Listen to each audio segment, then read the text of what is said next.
Founded in part by the Rockefellers, the United Nations has been acting as a de facto world government since 1945. Starting in the 1950s, the UN began funding scientists to measure for carbon dioxide. And in 1992, they drafted what they describe as the International Legal Instrument for the Conservation of Biological Diversity, and outlined their plans to seize control of land under the guise of climate conservation, known as Agenda 21, because they wanted to accomplish their goals by the 21st century. But by 2015, they were failing and officially pushed their deadline back with Agenda 2030.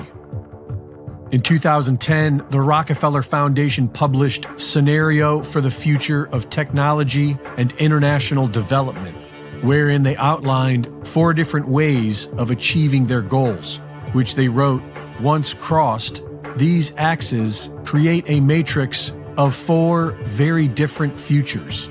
In 2020, they crossed the axis into the lockstep matrix.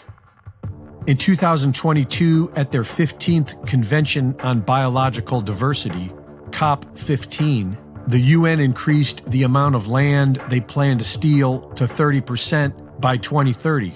Their 30 by 30 plan will require the displacement of millions.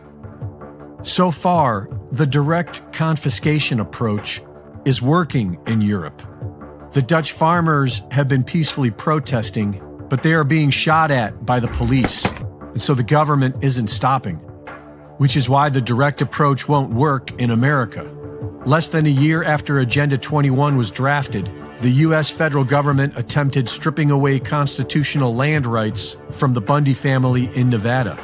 It was fought in the courts for decades and resulted in a peaceful protest with armed protesters. To avoid a gun